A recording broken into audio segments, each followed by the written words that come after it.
All right, hey everybody. This is Coach Luke with Luke Humphrey Running, and I know a while ago we did a little talk on how much marathon volume is appropriate in your week when you are doing marathon training. And so my goal is to get through pretty much all the major variables in training. So threshold, speed, maybe break speed down a little bit, marathon pace, long runs, all that good stuff, right? So today I want to do threshold, right? And so uh, the question is the same as what it was for the marathon: is how much of our of our week should be threshold when we're saying we're going to do threshold, right? Um, and it's always good to have that guide, right? So I talked about the 80-20 rule in training. 80% of our work is easy, 20% is hard. Like I said before, the question then becomes, what is hard? What is easy? In terms of hard, how should that look? What does that 20% actually look like? So I want to, like I said, I want to give you some general guidelines.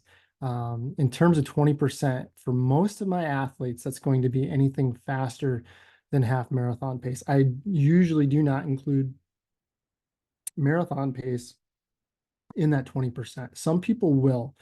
I don't, because a lot of times it's either below, right at, or right over your aerobic threshold or threshold one. We'll talk about different thresholds here in a second, but um, you basically have two thresholds, one where you start to see an increase in lactic acid, and then the second one where you start to see the exponential rise. So beyond that point, even if you hold the same pace, lactic acid's still going to increase in the bloodstream, right? So that's kind of what we're talking about. So the first threshold happens much sooner.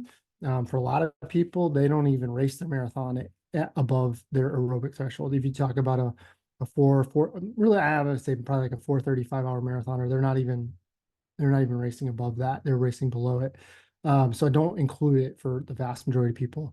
I probably won't include it for pretty much anybody, because the people who are running well under 3 hours, they have a very high aerobic threshold, and they're still probably right around what that number is. So in any case, for the vast majority of people, I'm talking about lactate threshold or above, or half marathon pace, probably a little bit slower than that. For most people, lactate threshold is going to, so ideally what lactate threshold is the pace. In practical terms, it's a pace you can hold for about an hour. So for some people, that's anything from 10K pace to maybe just under 20K pace if you're, a top elite runner. World-class runners are under that, probably, actually. So if you can run a half marathon in under an hour, which a number of people can, they're going to be under, their threshold's going to be actually slower than their half marathon pace. So right now, let's just look at the threshold work. To be clear as mud, threshold has a lot of names. So the most current that I see is LT2, which stands for the second lactate threshold. I mentioned the aerobic, or LT1, and then this one, the second lactate threshold. So in practical matters, it's the point where blood lactate starts to accumulate exponentially, right? So even if you get to that point, and even if you stay right there, lactic acid is going to start to accumulate in the blood regardless of pace, right? Like as you're getting to that point, it'll increase as you increase in pace. But if you were to stop below lactate threshold, in theory, it would kind of level off and it wouldn't keep going up. But you may have also heard the terms anaerobic threshold, lactate threshold, onset of blood lactate accumulation, or OBLA, or MLSS, which is maximal lactate steady state. For all intents and purposes, these are the same numbers, right? So they're talking about the same inflection point on there. So if you have that, good. Now you know. Now you want to know, how much can I include in my weekly volume? And so as a rule of thumb, what everything I've seen, and I would say our plans line up pretty well with this, is that it include about 10% of my weekly mileage in the form of threshold work. And so again, I have to caveat this with the point being that not every week has to include 10% of your weekly mileage at threshold. I'm just saying, like, if your training calls for threshold work, it should be about 10% of the week. If you are at that point, what should my guidelines be? What kind of workout should I be doing? All right. So, okay. So let's talk about the guidelines there. So the guidelines would be, so obviously like if you're running 20 to 30 miles a week, 2 to 3 miles a week should be how much work you're getting in. 40 miles a week, you can go up to 4.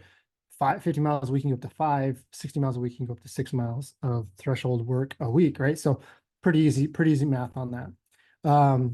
Now, as far as the kind of workouts you should be doing, the basis of theory, there's really two options. The first is the traditional tempo. Um, that is where you're doing, a straight up run at threshold. They call it comfortably hard, but I feel like it's more than comfortably hard, right? But in any case, so it's a straight up run, shorter distance, 20 to 30 minutes. And then the second would be repeats at your LT. So 5 by K at LT, 6 by 800 at LT, stuff like that, right? Is either of them better than the other? Not really. I just say that they both have a place in training. I would use both in training.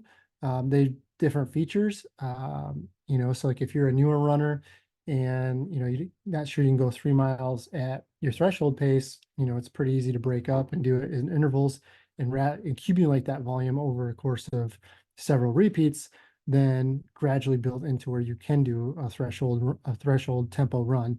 And so, and then as a higher mileage runner, it might make more sense to do kind of repeats to get up to that 6, 7, mile range. Like a 6, 7 mile tempo run's gonna be pretty darn aggressive. And it's not something that I would do on a regular basis, but breaking that up into like 6 by mile or, um, you know, 4 by mile and a half, something like that, doing it at LT pace, that's a lot more sustainable than doing 6, 7 mile tempo runs every single week, right? So for tempos, most coaches agree that 20-minute tempo at LT is a staple of building stamina in the endurance runner. Coaches will extend those out based on ability. So for example, and I read Joe Vihill's work. He talks about extending these out to 6 to 8 plus miles for his elite runners. And I mean, we're talking like either professional or his collegiate runners when he was coaching in college, but his collegiate runners were very, very good runners. We're talking, low 28-minute 10K runners, maybe under 28-minute 10K runners, stuff like that, right? So national caliber runners that he's talking about. Now, on the other hand, Jack Daniels also talks about doing longer tempo runs, but on he slows the pace down the further out you go. And so by the time you get out to like 60 minutes or so, pace is actually probably most closer to marathon pace than it is the original threshold pace. So there's some different variations on that. And both coaches are obviously very successful. So, it probably just depend on what type of runner you are. If you're more of a marathon-based type runner, that Jack Daniels might be more the way to go. If you're more of a speedster or a very strong runner, something like a longer tempo might be your stronger suit. So it all depends. As a lower mileage runner, a 20 to 30 mile tempo run might essentially be 2 to 3 miles allotted for your threshold allowance for the week. It also might be a pretty tough run, like I mentioned. So if you're a higher mileage runner and 20-minute tempo might be 4 miles, but you might be under that 10% allotment too. So then we have an issue. Do we get the extra few miles in another workout, make the current workout longer, just let it go? And that's where LT repeats can come in for both groups, right? So, so for the lower mileage group, it's not used to running a 2 to 3 mile straight up run like that, and it's pretty hard for them. Like I said, maybe we start out with 4 by 800 and move up to 5 by K or something like that over the course of a few weeks. And then maybe you can go into miles and then a tempo run, something like that, right? So there's a lot of different options.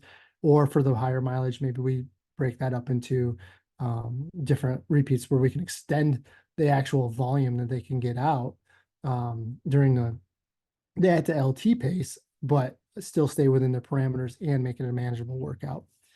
All right, so LT repeats would be any other repeat you did just for speed, just a little bit slower with less recovery, right? But if you're a 10K runner, it might be the same pace, right? If you're a 60-minute 10K runner, you might be doing the same type of pace, but less recovery. You might end up with a little overall volume. Overall, we are looking at repeats that are maybe 3 minutes in length with a pretty short recovery. So for most athletes, anywhere from 600s to 800s to kilometers are really going to fit the distance for vast majority of people, right? So I think 5 minute pace per mile, I think is like 309 per K. So if you're slower than that, Ks are probably about as long as you really want to go.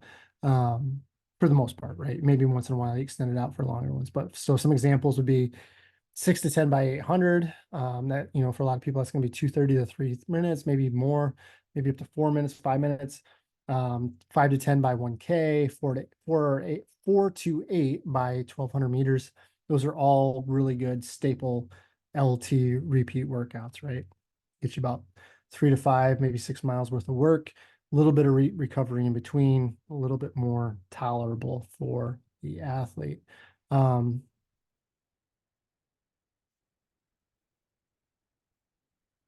When would I use these? And that's the big question. So one is when a person's just building up, and that's regardless of ability.